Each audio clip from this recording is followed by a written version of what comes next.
Tem dias que eu me pego pensando que, tudo bem, é legal ter nascido em 89. Eu peguei todos os anos 2000 ali e deu pra ver bastante coisa, mas legal mesmo seria ter nascido algumas décadas antes. Pensa só, em 1987, Robocop estreava nos cinemas, ao mesmo tempo tem o Hellraiser, que é aquele filme mega traumatizante. A Legião Urbana tava lançando o álbum Que País é Esse? Que, pô, Legião é Legião. E o melhor de tudo, não tinha Deadpool, porque qualquer coisa pré-anos 90 não tem esse personagem. E também foi ali no final dos anos 80 que rolou uma baita de uma revolução no mundo dos quadrinhos, porque em 86 a DC tinha lançado O Cavaleiro das Trevas, né, numa minissérie em 4 partes, e em 87 ainda estava em publicação Watchmen. Então, no dia 3 de maio de 1987, o jornal New York Times resolveu publicar uma crítica do Batman Cavaleiro das Trevas, do Frank Miller, que certamente tu deve conhecer. O texto ele foi escrito pelo romancista e crítico Mordecai Hitler, que é um cara que eu não encontrei muitas obras dele em português, mas ele é famoso, por exemplo, tá? Tem vários filmes baseados em livros dele.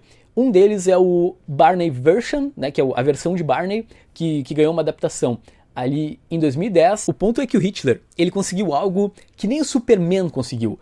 Ele destruiu o Cavaleiro das Trevas, né? E cara, eu não tô aqui pra criticar a atitude dele, porque eu acho super positivo. Um dos motivos de eu ter criado o Dois Quadrinhos é que eu não gosto dessa ideia de tudo é bom, tudo vale a pena. É legal o crítico ir lá, apontar erros ou, enfim, opiniões. Eu acho isso muito bom. Só que o problema é que, às vezes, o crítico, ele não tá pronto pra uma obra que é diferente, sabe? E antes de continuar, eu tenho que agradecer muito ao meu amigo Érico Assis, um dos maiores tradutores do Brasil.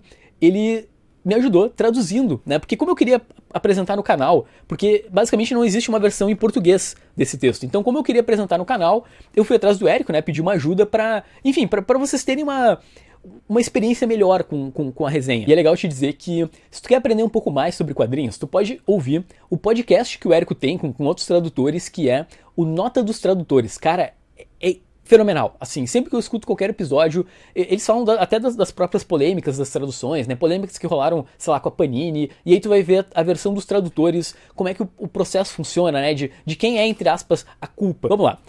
Cara, assim, o texto já começa muito bom. Eu abomino as caricaturas modernosas e modistas dos queridos heróis e heroínas da minha meninice. O seriado de TV do Batman, ou mais recentemente, o Superman nas telonas, com aquele estilinho irritante e piscadelas pra plateia, profanações como essas vão ser o pé na cova do meio, tal qual os índios do bem e o pastelão fizeram com o faroeste. Os velhões das tiras, como Bob Kane, criador do Batman, bolavam tramas com sacadas geniais. Ainda me encanto com a vez que o nefasto Coringa resolveu que ia registrar a propriedade do alfabeto. Que grande ideia, pensei na época. Tá, eu não consegui encontrar esse quadrinho onde o Coringa registra o alfabeto, né? Eu acho que o único que eu li parecido com essa trama é aquele onde ele vai registrar os peixes, que é aquela história clássica. Enfim, e também não sei se ele tá falando de tiras. Se alguém souber, por favor, complementa aqui embaixo. Mas o ponto central é que ele considera essas histórias bem mais criativas do que todas as ideias que achei em Batman, o Cavaleiro das Trevas. Eu sabia que tinha algo errado nas primeiras páginas em que, entre outros créditos, destacavam Lynn Varley, cores e efeitos especiais. Qual é? É gibi, não é a Capela Sistina. Tá, mas calma, ele ainda vai mais longe.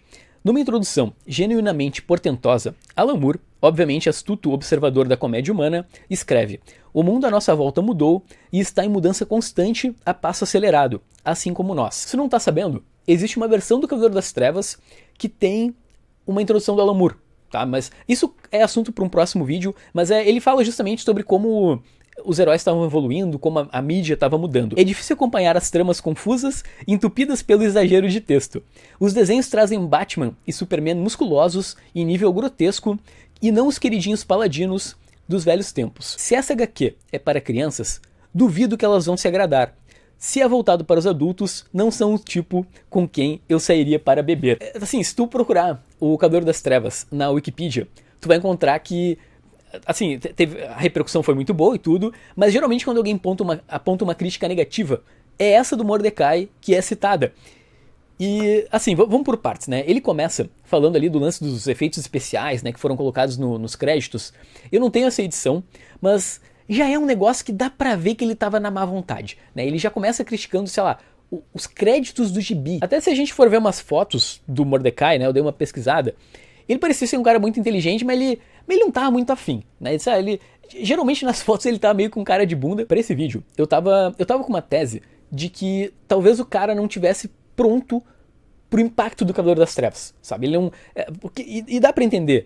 Só que aí eu fui pesquisar um pouco mais, né, pra entender a cabeça dele, e também vi que ele tinha essa fama aí de rabugento, mas principalmente um texto do IGN abriu os meus olhos pra uma coisa que eu não tinha parado pra pensar. O desdém com que ele trata os quadrinhos, e principalmente um quadrinho como o Cavaleiro das Trevas, vem muito de um preconceito, né, que é uma luta, na verdade, que a gente tem no meio dos quadrinhos, que é explicar pras pessoas que quadrinho de super-herói não tem que ser pra criança. É que na prática, quando eu peguei o texto, eu pensei, beleza, esse cara é um crítico de quadrinhos, um cara que fala muito, talvez ele nem comentasse muito HQs e só tivesse essa visão mais conservadora de como tem que ser os quadrinhos, como devem ser os super-heróis, o que acaba sendo muito triste, porque ele é um crítico num jornal importante, influente, ele pegou algo disruptivo e preferiu dizer, não se adequou aos meus parâmetros, achei muito ruim e, sabe, não percebeu o quanto os super-heróis podiam ser algo a mais. Na prática, eu entendo ele não gostar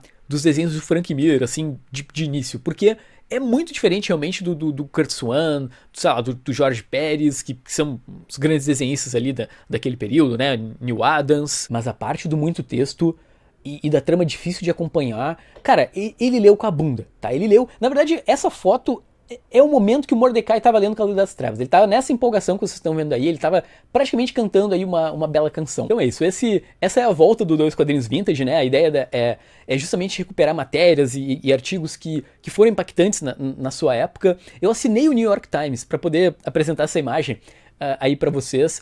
E agora é o teu momento, tá? Comenta aqui embaixo algum quadrinho que tem essa característica assim de ser algo disruptivo, mas quando tu pegou para ler, tu não, entre aspas, entendeu, tu não conseguiu dimensionar o quanto aquilo pode ser incrível. Eu acho que o exemplo que eu tenho disso aqui no canal foi com o Demolidor do Mark Waid, que eu não entendi muito bem a pegada, né? Tipo, eu peguei, cara, tá fazendo o Demolidor sorrir, olha que besteira. E aí depois eu fui entender e tudo, e é uma fase que eu gosto hoje em dia. Foi muito bom te ter por aqui, eu espero que esse vídeo tenha sido legal, tá? E eu quero agradecer de novo ao Érico Assis, pedindo na verdade que vocês sigam ele, tá? E quem quiser ir lá postar, obrigado. Esse vídeo, ele não seria sido tão legal sem a tradução dele, que, enfim, se cuida e até daqui a algumas horas, tá? Quando eu vou aparecer aqui lá pelas 11, 11h30, tá?